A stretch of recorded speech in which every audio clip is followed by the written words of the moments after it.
warahmatullahi wabarakatuh. Hello, my dear students, how are you?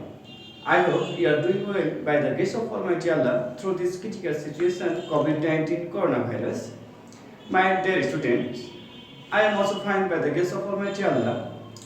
My dear students, in my last class, I taught you something important from your textbook.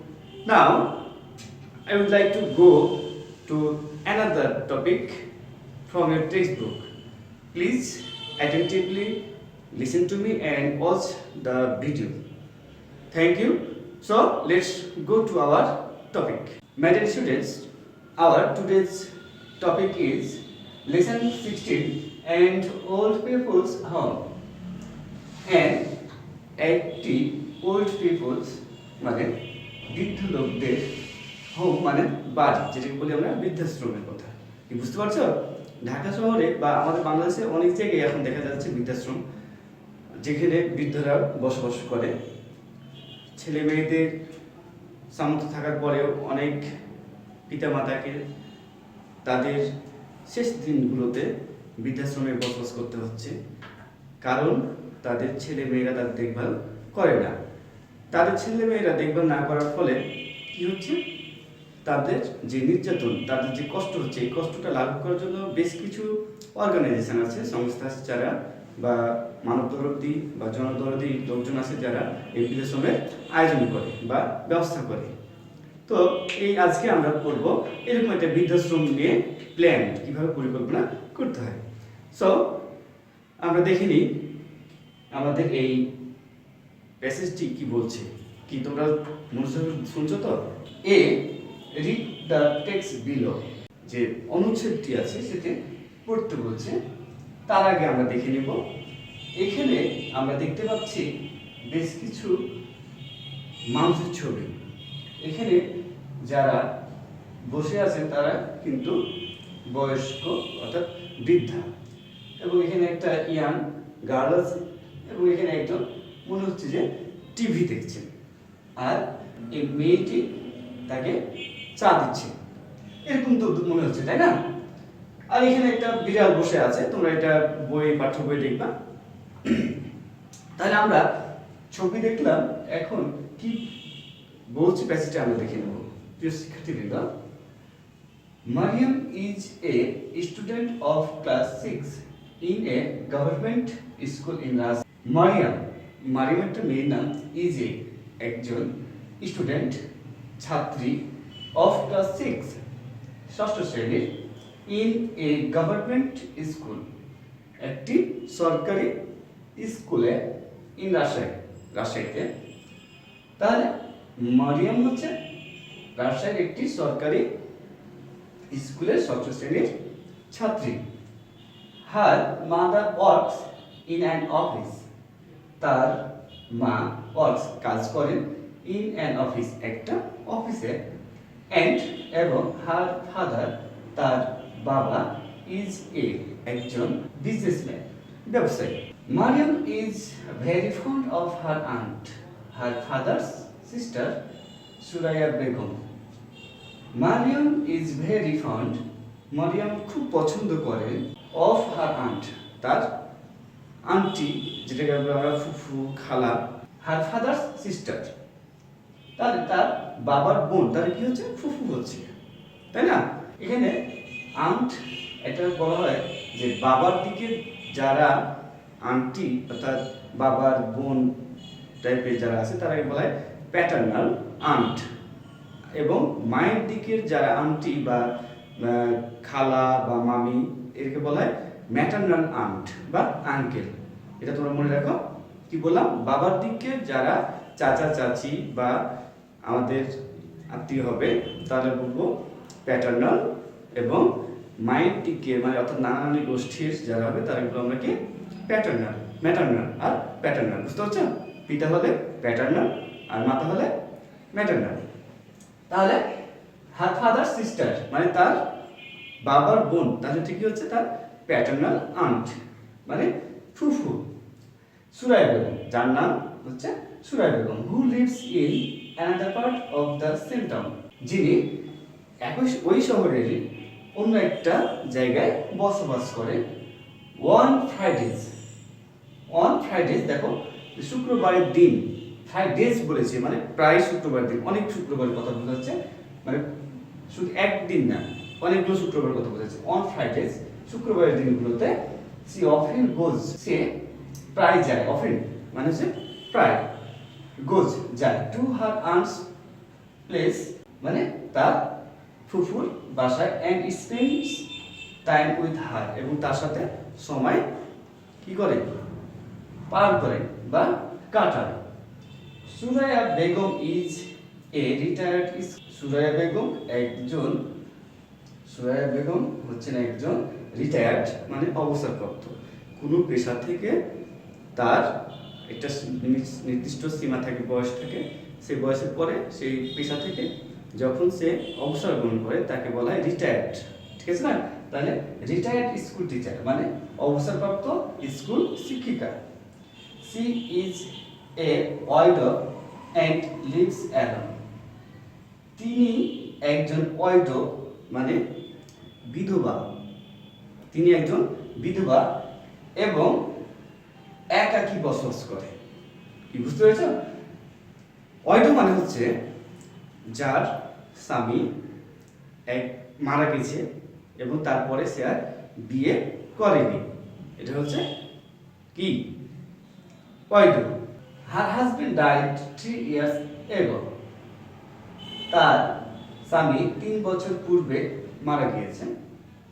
Her 2 daughters, তার 2জন কন্যা সন্তান, আর married, আর married মানে বিবাহিত, and এবং live with their families abode, এবং তারা তাদের পরিবারের সাথে বিদেশে, অ্যাবর্ড মানে হচ্ছে বিদেশ, বিদেশে বসবাস করেন।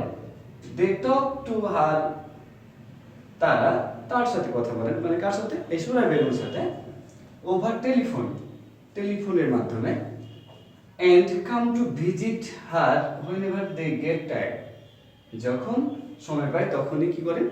তাকে দেখতে আসেন। কাকে দেখতে আসেন? সুরাইয়া বেগমকে। তাহলে আমরা এই প্যাসেজ থেকে বুঝতে পারছি যে সুরাইয়া বেগম একজন রিটায়ার্ড স্কুল শিক্ষিকা, তার স্বামী 3 বছর আগে মারা গিয়েছে এবং তার 2টো মেয়ে আছে, কন্যা সন্তান আছে, তারা বিদেশে থাকে তাদের পরিবারের সাথে, তারা মাঝে মাঝে এখানে দেখতে আসে এবং মোবাইল টেলিফোনের মাধ্যমে কথা বলে। তারপরে কি বলছে আমরা দেখে নিই। Suraiya Begum has a lot of free time, Suraiya বেগমের অনেক অবসর সময় রয়েছে। She spends her time in reading books, তিনি তার সময় পার করেন কি করে? রিডিং বুকস, বই পড়ে। ওয়াচিং টিভি, টিভি দেখে। ভিজিটিং ফ্রেন্ডস অ্যান্ড রিলেটিভস, বন্ধু বান্ধবী এবং আত্মীয় স্বজনদের বাড়িতে গিয়ে পরিদর্শন করে গিয়ে। তাহলে সুরাইয়া বেগম তার সময়গুলো পার করেন কিভাবে? বই পড়ে, টিভি দেখে এবং আত্মীয় স্বজন বা বন্ধু বান্ধবীদের বাসায় গিয়ে। সামটাইমস, মাঝে মাঝে, C rights letters to her old colleagues, দেখো কলিগস বানানটা তোমরা দেখে নাও। মাঝে মাঝে তিনি তার পুরনো সহকর্মীদের চিঠি লিখেন। কলিগস মানে হচ্ছে একই সাথে যারা চাকরি করেন কোনো একটা অফিসে, কোনো একটা পেশায়, এটা বলে কলিগ, স্টাফ। বুঝতে পেরেছ? এই যে আমরা স্কুলে ক্লাস নিচ্ছি, তোমাদের ইসমাইল স্যার, ইসারুল স্যার, তোমাদের নূর ম্যাম, আমরা সবাই কিন্তু কলিগ, ঠিক আছে? আমরা একই সাথে ক্লাস করছি, ক্লাস করাচ্ছি বা টিচিং প্রফেশনে আছি, একই প্রফেশনে আমরা যখন কাজ করছি তখন আমরা একজন আরেকজনের কলিগ। বুঝতে পেরেছ? তোমরা যখন বড় হয়ে চাকরি করবা তখন তোমাদের সাথে যারা চাকরি করবে একই অফিসে, তখন তারা হয়ে যাবে তোমাদের কলিগ। তারপরে আমরা দেখি নিই, বাট নাও ইট ইজ, আজকাল, she often gets bored of doing all this things, কিন্তু আজকাল এই সব কাজগুলো করে সি অফেন গেটস বোর্ড, তিনি প্রায় বোর্ড মানে বিরক্ত হয়ে যাওয়া, কোনো কাজ করতে করতে সে টায়ার্ড হয়ে যাওয়া, ক্লান্ত হয়ে যাওয়া এবং একটা রেস্টের জন্য মন মানে রেস্ট নেওয়া দরকার, এরকম একটা পরিস্থিতির শিকার হয়। এটা হচ্ছে বোর্ড। তাহলে সি অফেন গেটস বোর্ড, তিনি প্রায় বিরক্ত হয়ে যান of doing all these things, এই কাজগুলো করে। She wants to do something more meaningful, something that would do good to others. She wants to do something, তিনি কিছু করতে চান। She wants, তিনি চান, to do, করতে, something, কোনো কিছু, more meaningful, আরো বেশি অর্থবহ, something that, কোনো কিছু, that, যেটা, would do good, ভালো কিছু হবে, to others, অন্যদের জন্য। She is planning to establish an old people's home in her locality. She is planning, তিনি পরিকল্পনা করিতেছেন, to establish মানে হচ্ছে প্রতিষ্ঠা করা। তার আগে দেখো টু হয়েছে, এখানে ইনফিনিটিভের ব্যবহার করেছে। টু প্লাস মূল ভার্বের প্রেজেন্ট ফর্ম যদি পাশাপাশি থাকে তাহলে তাকে আমরা বলবো ইনফিনিটিভ, এবং ওই কিওয়ার্ডের সাথে তে কথাটা যোগ হয়ে যায়। যেমন ইস্টাবলিশ মানে প্রতিষ্ঠা করা, আর টু ইস্টাবলিশ মানে প্রতিষ্ঠা করতে। বুঝতে পেরেছো? তাহলে এখানে আমরা ইনফিনিটিভের ব্যবহার পেয়ে গেলাম। তিনি একটি an old people's home, একটি বৃদ্ধাশ্রম বা বৃদ্ধ জনগণের জন্য বা মানুষদের জন্য একটা কি আশ্রয় কেন্দ্র তৈরি করতে কি করছেন, পরিকল্পনা করছেন। ইন হার লোকালিটি, তার এলাকায়। লোকালিটি মানে এলাকা। She knows some elderly people live all alone. তিনি কিছু বৃদ্ধ মানুষদের চিনেন, বয়স্ক মানুষদের চিনেন যারা একাকী বসবাস করে। এখানে দেখো ইলডারলি মানে হচ্ছে ওল্ডার এবং ইলডার, এর মধ্যে পার্থক্য তোমাদের জেনে নিতে হবে। ওল্ডার হচ্ছে আমাদের, ওল্ডার বোঝাবে যদি একও মায়ের পেটের হয়। মনে করো তোমার একটা ভাই আছে, একটা বোন আছে। বড় বোন যদি হয় বা বড় ভাই যদি হয় তাহলে সেখানে ওল্ডার ব্রাদার অর সিস্টার। কিন্তু তোমার পাশের বাড়ির বয়সে বড় বা তোমার এলাকার বয়সে বড়, তখন হয়ে যাবে ইলডার। বুঝতে পারছো? আন্ডারস্ট্যান্ড? তাহলে ইলডারলি মানে হচ্ছে বয়সে যারা বড়, আর ওল্ডারলি মানে যারা কি মায়ের পেটের কিন্তু তারা বড়। তাহলে ইলডারলি আর ওল্ডারলি পার্থক্যটা আমরা বুঝলাম। দে হ্যাভ নো ওয়ান, তাদের কেউ নাই, to take care of them, তাদের দেখাশোনা করার জন্য। They often feel helpless and miserable, তারা সর্বদাই অসহায় এবং দুর্বিষহ নিজেদের অনুভব করে। They need care and support, তাদের পরিচর্যা এবং সমর্থনের, যেটা বলি আমরা সেবার দরকার। As part of her plan, তার পরিকল্পনার অংশ হিসেবে Suraiya Begum started to visit families. Suraiya Begum বাড়িগুলো, এই পরিবারগুলো কি করতে শুরু করেছে, শুরু করেছে টু ভিজিট, পরিদর্শন করতে শুরু করেছে। তাহলে তার এই পরিকল্পনার অংশ হিসেবে সুরাইয়া বেগম এই পরিবারগুলো পরিদর্শন করা শুরু করেছে। She talks to a number of people, তিনি অনেক লোকজনের সাথে কথা বলেছেন। সি আন্ডারস্ট্যান্ডস দ্যাট, তিনি বুঝতে পেরেছেন যে old people are lonely and often they become sick, তিনি বুঝতে পেরেছেন যে বৃদ্ধ মানুষগুলো একাকিত্ব এবং তারা মাঝে মাঝেই প্রায় বিকাম সিক, অসুস্থ হয়ে পড়ে। They have nobody to look after them, তাদের কেউ নাই তাদের দেখাশোনা করার জন্য। অন ফ্রাইডেজ, শুক্রবারের দিন, she often takes Mariam with her on this visit, শুক্রবারের দিন তিনি প্রায় মারিয়ামকে এই পরিদর্শনের সময় নিয়ে যান। Mariam has already become very friendly with some of the old men and women, Mariam ইতিমধ্যে তাদের সাথে কি হয়েছে, বন্ধুত্বপূর্ণ হয়ে গেছে। কাদের সাথে? উইথ সাম, কিছু অফ দ্য ওল্ড মেন মানে বৃদ্ধ মহিলা, পুরুষ এবং মহিলাদের সাথে পরিচিত হয়ে গেছে এবং বন্ধুত্বপূর্ণ হয়ে গেছে। They all love Mariam very much, তারা সকলে, কারা? এই বৃদ্ধ মানুষগুলো সকলে মরিয়মকে অনেক বেশি ভালোবাসেন। She tells them about her school and friends, her studies, her family.